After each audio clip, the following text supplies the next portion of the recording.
Doctor Bhimrao Ambedkar यही बताते हैं कि देखो क्या ना कि आज भी हमारे समाज में जात भेद को अपनाई गई है और जाति के आधार पर काम बांटी गई कि छोटा जात छोटे काम करेगा, बड़ा जात बड़े काम करेगा। अब तो हालांकि सरकार बहुत सारा नियम कानून लगा दिया है जिसकी वजह से अब ये मतलब भेदभाव खत्म हो गई है। देखो डॉक्टर भीमराव अम्बेडकर की बातें भी हम लोग करते हैं तो डॉक्टर भीमराव अम्बेडकर महार कास्ट से बिलोंग करते थे। महू के मध्य प्रदेश में इनका जन्म हुआ था। देखो बुआ मतलब इनके साथ इतना ना भेदभाव किया जाता था, कुछ कहा नहीं जा सकता है। स्कूल में जब पढ़ने जाते थे ना तो मतलब इनको बहरी बैठा के पढ़ाया जाता था डॉक्टर भीमराव अम्बेडकर को। बताओ वो इंसान जिसको मतलब पानी पीने तक का अधिकार नहीं था, कुएं का पानी नहीं पीने दिया जाता था तो जाकर इनार के पानी पीते थे, कुआं का पानी पीते थे, मतलब इनार का नहीं सॉरी नदी का पानी पीते थे। डॉक्टर भीमराव अम्बेडकर वही इंसान संविधान लिखा, संविधान 2 साल 11 महीने 28 दिन में लिखने वाला वही था डॉक्टर भीमराव अम्बेडकर। इनको बाबा साहेब भीमराव अम्बेडकर भी कही जाती है। समझ देखो दुनिया में किसी को छोटा नहीं समझनी चाहिए, वो छोटे कास्ट का हो बड़े कास्ट का हो। अब वो पुरानी बातें हटा दीजिए कि हाँ ये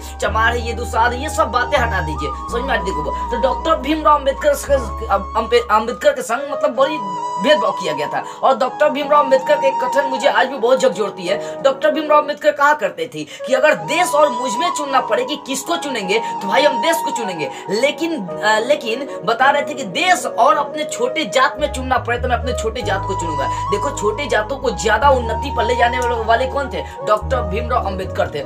मतलब भेदभाव को खत्म करने के लिए इन्होंने बड़ी जोरदार प्रयास किया था डॉक्टर भीमराव अम्बेडकर। देखो डॉक्टर भीमराव अम्बेडकर की यदि बात करते हैं तो डॉक्टर भीमराव अम्बेडकर जितना पढ़ाई लिखाई किए थे ना, संविधान सभा जब लिखी जा रही थी उस समय डॉक्टर भीमराव अम्बेडकर के जितना कोई पढ़ा लिखा व्यक्ति नहीं था, लेकिन इनके संग भेदभाव शुरू से होती रही है। एक बार की इनकी घटना बता रहा हूँ कि जब जाते हैं ना मतलब जब पढ़ाई लिखाई लंदन से करके आ गए रहते हैं, अमेरिका से भी करके आ गए रहते हैं, तब जाते हैं कि भाई हम रूम लेंगे, मतलब काम कर रहे थे बगल में तो बोले कि हम रूम ले लेते हैं। तो रूम लेने के लिए जब गए ना डॉक्टर भीमराव अम्बेडकर तो रूम मालिक पूछा कौन सा कास्ट है, बोले कि महार कास्ट। बोला कि रूम नहीं है तुम्हारे पास?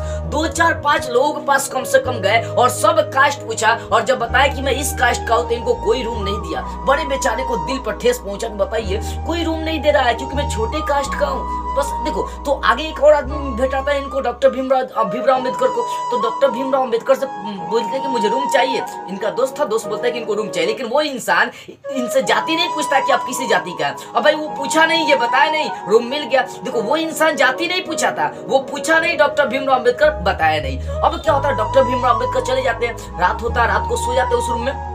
और सोने के बाद जब सुबह उठते हैं ना तो देखते हैं कि बाप रे बाप मतलब रूम के बाहर जो ना लाठी ले लेके खड़ा है सब मारने के लिए, क्योंकि रूम मालिक को शुरू में मालूम नहीं था कि भाई ये छोटा कास्ट का है। बाद में मालूम चल गया रहता है कि डॉक्टर भीमराव अम्बेडकर महार कास्ट के है। तो गांव के लोग लाठी लेके खड़े रहते थे कि हमारा रूम छुआ गया, खड़े थे।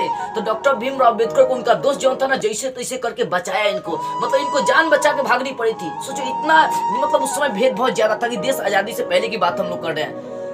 ये इंडिया थी जहां पर हम कहीं नहीं जाते, सब लोग एक समान है। आज ना नारा लगती है हिंदू मुस्लिम सिख ईसाई, पहले की दुनिया झांक कर देखो कितनी भेदभाव होती थी। ये डॉक्टर भीमराव अम्बेडकर थे, इसी कारण से जात भेद मिटाने के लिए पूरा अपना योगदान दिए थे। अब महात्मा गांधी की बात करते हुए, महात्मा गांधी बड़ी चालाक इंसान थे। वो चाहते तो छोटे जातों को आरक्षण देवे नहीं करते। देखो महात्मा गांधी कई बार डॉक्टर भीमराव अम्बेडकर को समझाए क्या है कि देखो बुआ इनको समझाए डॉक्टर भीमराव अम्बेडकर को कि आखिर सोचो तुम कि तुमको छोटे कास्ट में भगवान काहे जन्म दिए? एक मतलब एक ऊपर वाला कुछ सोचे कि ना जन्म दिया होगा।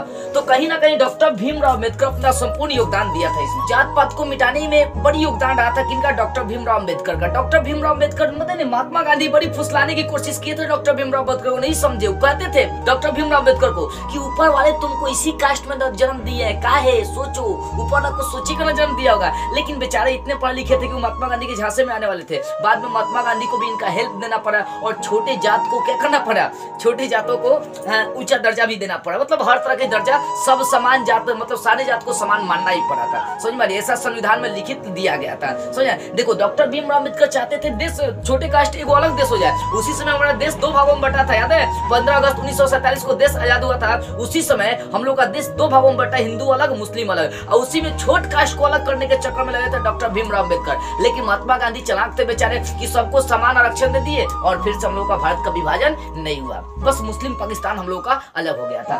ठीक है ना? तो डॉक्टर भीमराव अम्बेडकर जाति पाति को मिटाने का बड़ी कोशिश की और रियल में आज जाति पाति पूरी तरह से मिट चुकी है। हालांकि गांव में थोड़ी सी परंपरा आज भी विद्यमान है, लेकिन अब गांव से भी ये खत्म होती जा रही है।